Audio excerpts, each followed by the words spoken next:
आज की इस वीडियो में हम 30 मोस्ट वीवीआई ऑब्जेक्टिव को कवर करेंगे जो सीधे एग्जाम में आप लोग से पूछा जाएगा। तो एक बार इस वीडियो को शुरू से अंत तक पूरा जरूर देखिएगा और सभी क्वेश्चन को याद कर लीजिएगा, क्योंकि यहाँ से कम आप लोग का 10 क्वेश्चन पूछा जाएगा। तो एक बार इस वीडियो को पूरा जरूर देखिएगा और सभी क्वेश्चन को याद कर लीजिएगा। अगर आप 2025 में एग्जाम देंगे तो एक बार इस वीडियो को पूरा जरूर देखिएगा और सभी क्वेश्चन को याद कर लीजिएगा, क्योंकि 2025 में इससे बाहर एक भी प्रश्न नहीं पूछा जाएगा। तो वीडियो पे शुरू से अंत तक बने रहेगा और सभी क्वेश्चन को याद कर लीजिएगा। तो हम चलते हैं क्वेश्चन की ओर। तो इस वीडियो को अपने दोस्तों को पास ज़्यादा से ज़्यादा शेयर कीजिएगा। तो आज का पहला नंबर सवाल है कि हीलियम कैसा तत्व है। हीलियम कैसा तत्व है, एग्जाम में बार बार पूछे जाते हैं कि हीलियम कैसा तत्व है। तो अक्रिय तत्व है। क्या अक्रिय तत्व है? करेक्ट आंसर ए हो जाएगा। अगला नंबर सवाल कि जल में हाइड्रोजन तथा ऑक्सीजन की परमाणु संख्याओं का अनुपात है। तो बताना कि जल में हाइड्रोजन तथा ऑक्सीजन का परमाणु संख्या कितना था। तो ऑक्सीजन का परमाणु संख्या कितना था? तो 2:1 होता। कितना? 2:1 होता। करेक्ट आंसर ए हो जाएगा। अगला नंबर सवाल है कि आवर्त सारणी में कितने आवर्त हैं। तो आवर्त सारणी में कितने आवर्त होते हैं? तो आवर्त सारणी में 7 आवर्त। कितना? 7 आवर्त होते। करेक्ट आंसर है। अगर पूछेगा कि आवर्त सारणी में कितने वर्ग होते हैं, तो कितने वर्ग होते हैं, तो वर्ग पूछेगा तो 18। क्या वर्ग पूछेगा तो 18 हो जाएगा, याद रखिएगा। अगला नंबर कि सिलिकॉन क्या है। एग्जाम में बार बार पूछ जाते हैं कि सिलिकॉन क्या है। तो सिलिकॉन क्या है? उपधातु। क्या? उपधातु है। करेक्ट आंसर सी हो जाएगा।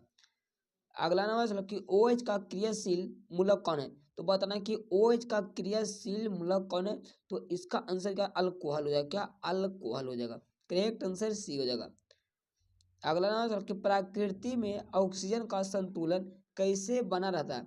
तो प्रकृति में ऑक्सीजन का संतुलन कैसे बना रहता है? तो प्रकाश संश्लेषण के द्वारा। क्या? प्रकाश संश्लेषण के द्वारा। करेक्ट आंसर बी हो जाएगा। अगला नंबर सवाल है कि पौधों में श्वसन क्रिया के अंतर्गत ADP के टूटने से कितनी ऊर्जा मुक्त होती है। तो कितनी ऊर्जा मुक्त होती है? तो 30.5 किलो जूल प्रति मोल। क्या? 30.5 किलो जूल प्रति मोल। करेक्ट आंसर ये हो जाएगा। अगला नंबर चला कि मानव हृदय में कितने कोष्ठ होते हैं। तो मानव हृदय में कितने कोष्ठ होते हैं? तो 4 कोष्ठ। कितने? 4 कोष्ठ होते हैं। करेक्ट आंसर क्या जाएगा? डी हो जाएगा। 2 आलिंद और 2 नीले। क्या?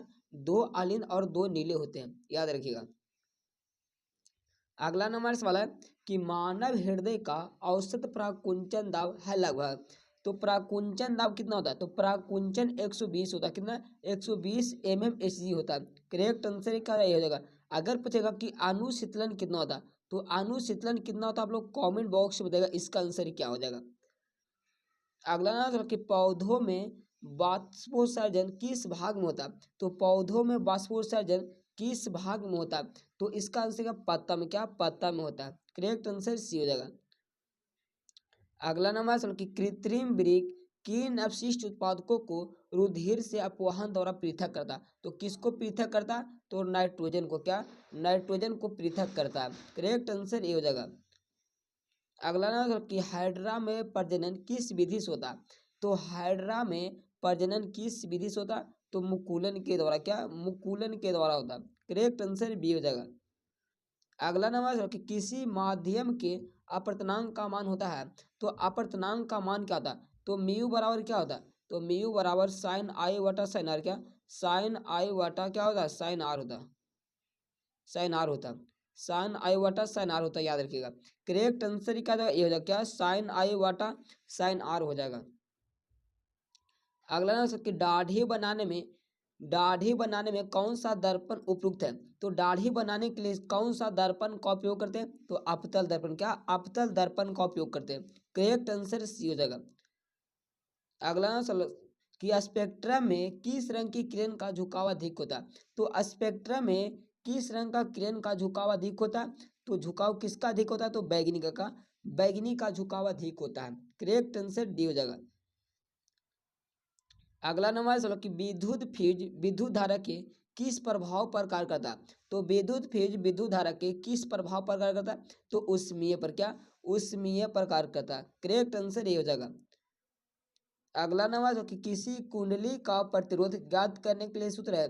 तो किसी कुंडली का प्रतिरोध ज्ञात करने के लिए सूत्र क्या होता? तो आर बराबर क्या होता है? भी वाटा आई। क्या?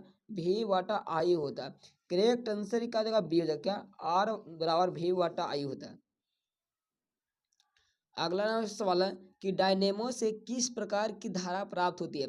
तो डायनेमो से किस प्रकार की धारा प्राप्त होती है? तो डायनेमो से दिष्ट धारा और प्रत्यावर्ती धारा दोनों। क्या? दिष्ट धारा और प्रत्यावर्ती धारा दोनों प्राप्त होती है। करेक्ट आंसर क्या जाएगा? सी हो जाएगा। अगला नंबर कि डेंगू उत्पन्न करने वाला मच्छर किस तरह के जल में रहता? तो डेंगू उत्पन्न करने वाला मच्छर किस तरह के जल में रहता? तो साफ जल में। क्या? साफ जल में रहता है, याद रखना। करेक्ट आंसर ये हो जाएगा। अगला नंबर सवाल है कि निम्नलिखित में से कौन बायोगैस ईंधन का स्रोत नहीं है। तो बताना कि निम्नलिखित में से कौन बायोगैस ईंधन का स्रोत नहीं है। तो इसका आंसर क्या है? नाभिकीय ऊर्जा। क्या? नाभिकीय ऊर्जा हो जाएगा। करेक्ट आंसर सी हो जाएगा। अगला नंबर कि पायरुवेट के विखंडन से कार्बन डाइऑक्साइड जल तथा ऊर्जा देता है और यह क्रिया होती है। तो यह क्रिया किसमें होता है? तो माइटोकॉन्ड्रिया में। क्या? माइटोकॉन्ड्रिया में होता है। अब माइटोकॉन्ड्रिया को हम कोशिका के पावर हाउस कहते हैं। क्या? कोशिका के पावर हाउस कहते हैं, याद रखिएगा। अगला नंबर सवाल है कि निम्न में से कौन सा पदार्थ लेंस बनाने के लिए प्रयुक्त नहीं किया था। तो बताना कि लेंस बनाने के लिए किसका उपयोग नहीं करते हैं? तो मिट्टी का। क्या? मिट्टी का उपयोग नहीं करते हैं। करेक्ट आंसर डी हो जाएगा। अगला नंबर सवाल है कि किसी बीम का वास्तविक प्रतिबिंब समान आकार का प्राप्त करने हेतु बीम को उत्तल लेंस के सामने कहाँ रखेंगे। तो बीम को उत्तल लेंस के सामने कहाँ रखेंगे? तो वक्रता केंद्र पर। कहाँ? तो वक्रता केंद्र पर। करेक्ट आंसर क्या जाएगा? बी हो जाएगा। अगला नंबर कि सामान्य दृष्टि से वयस्क के लिए सुस्पष्ट दर्शन की अल्पतम दूरी लगभग होती है। तो अल्पतम दूरी कितना होता है? तो 25 सेंटीमीटर। क्या? 25 सेंटीमीटर होता है। करेक्ट आंसर सी हो जाएगा। अगर पूछेगा कि दूर बिंदु कितना होता है, तो दूर बिंदु कितना होता है? तो अनंत। क्या? दूर बिंदु अनंत होता है, याद रखिएगा। अगला सवाल है कि लोहा की परमाणु संख्या है। तो लोहा का परमाणु संख्या कितना होता है? तो लोहा का परमाणु संख्या 26 होता है। कितना?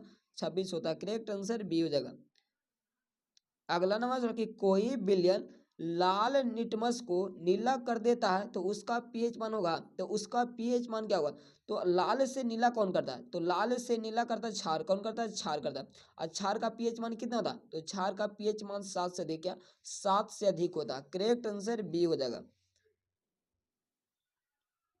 अगला नंबर 16 कि CHO अभिक्रिया मूलक को क्या कहते हैं। तो CHO अभिक्रिया मूलक को क्या कहते हैं? तो एल्डिहाइड कहते हैं। क्या? एल्डिहाइड कहते हैं। करेक्ट आंसर ए हो जाएगा। अगला नंबर 16 कि निम्नलिखित में से कौन सा पद विद्युत परिपथ में विद्युत शक्ति को निरूपित नहीं करता। तो कौन निरूपित नहीं करता? तो आई आर स्क्वायर। क्या? आई आर स्क्वायर निरूपित नहीं करता। करेक्ट आंसर बी हो जाएगा। क्या? करेक्ट आंसर बी हो जाएगा। अगला नंबर कि नाभिकीय ऊर्जा प्राप्त करने हेतु आवश्यक है। तो बताना कि नाभिकीय ऊर्जा किससे प्राप्त होता है। नाभिकीय ऊर्जा किससे प्राप्त होता है? तो यूरेनियम से। क्या? यूरेनियम से हो जाएगा। करेक्ट आंसर सी हो जाएगा। अगला नंबर जो कि विद्युत धारा उत्पन्न करने की युक्ति को कहते हैं। तो विद्युत धारा उत्पन्न करने की युक्ति को क्या कहते हैं? तो जनित्र कहते हैं। क्या? जनित्र कहते हैं, याद रखना। करेक्ट आंसर क्या जाएगा? ए हो जाएगा। तो इस सभी VVI क्वेश्चन था बाबू, जो एग्जाम में बार बार पूछे जाते हैं। तो एक बार इस वीडियो को शुरू से अंत तक पूरा जरूर देखिएगा और सभी क्वेश्चन को याद कर लीजिएगा। और इस वीडियो को अपने दोस्तों को पास ज़्यादा से ज़्यादा शेयर कीजिएगा। तो आज के लिए इतने ही। जय हिंद, वंदे मातरम।